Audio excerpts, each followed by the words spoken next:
So I wanted to make this training video here on the purposes of content because no matter what you create, you always need to have a purpose for your content. Otherwise, you just end up creating content that gets no results. We've all seen it. We may have done it. We publish a bunch of blog posts and ultimately nothing happens. So these are just a few what I think are, at least the ones I work with, the few primary kind of purposes for content. Number one, capturing search traffic.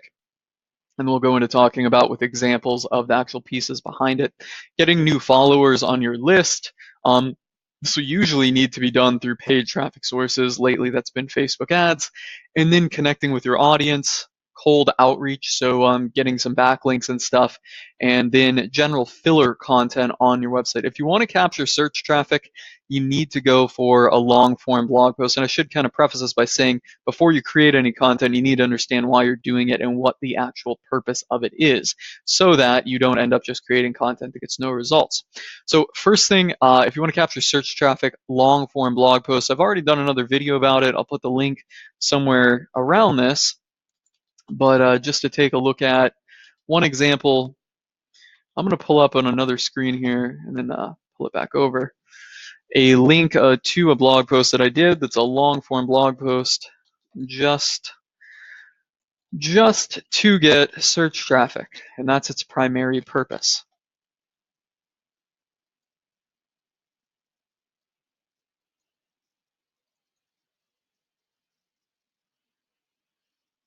If and when it loads, I'm going to pause the recording for the interim.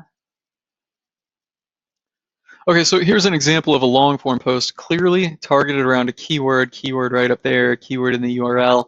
We got the table of contents, all the sections, and this thing is literally like a video course. I could probably sell this as a video course on this particular subject.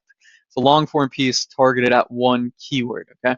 Other thing, get new followers on your list. This is usually done with a lead magnet, a PDF guide of some sorts, and let's see, if we go to Facebook, we should be able to find one. Actually, let me go to another page on Home Pro Success.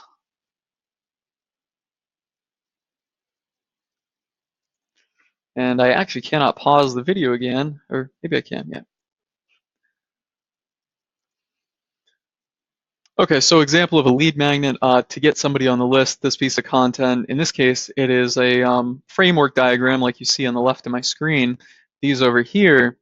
And we just basically get people to click to request to opt in. We get their information and then deliver that piece of content. It could also be a guide or something that's like a blog post. And then for the sake of positioning it or marketing it or giving it away, you give it a tangible feel with an image like this. Maybe do like a little binder or something with the actual cover on it. From there, we'll go back in here.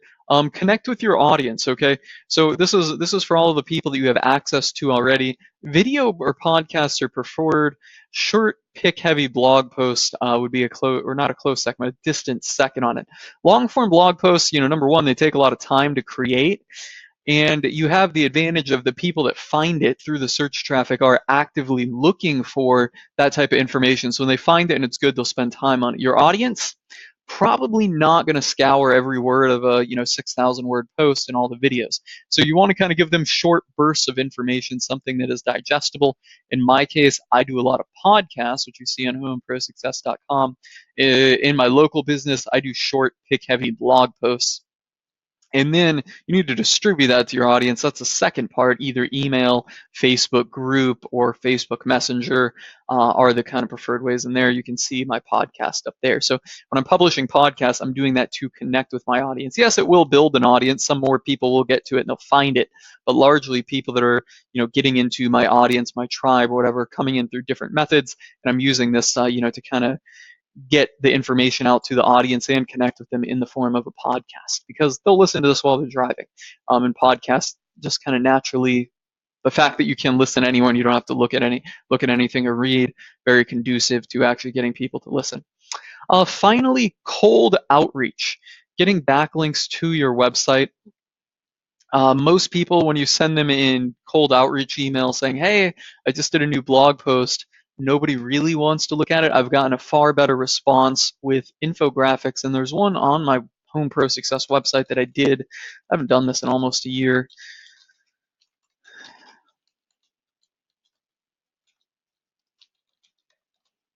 So the ValveStem sales strategy, we made an infographic for it, and actually there's some blatant errors in the infographic. I'm surprised it did well. But when you say, hey, I did an infographic on this and this and this, or I did an infographic which covers this and this, and you email it, people are very likely to click over to it, and then when they see it, they see that it's well put together. A lot of times they don't even actually read what's in it, but it just looks interesting, and then they respond and share it. This one actually did very well, and you'll notice here's a big one right here. This text is the same as that. It should be two different texts. So kind of a pickle behind that one. And then finally, general filler content. These are going to be your 1,000 word blog posts. Maybe you'll sprinkle some low value keywords in there, or just kind of do it to make your website look like it's constantly updated and anybody that gets to it will actually read it. Maybe it's a topic you like reading about. Maybe it's something you want to kind of just drop a feeler out there and see what happens. In that case, publish it. Again, share it with your audience and connect with them.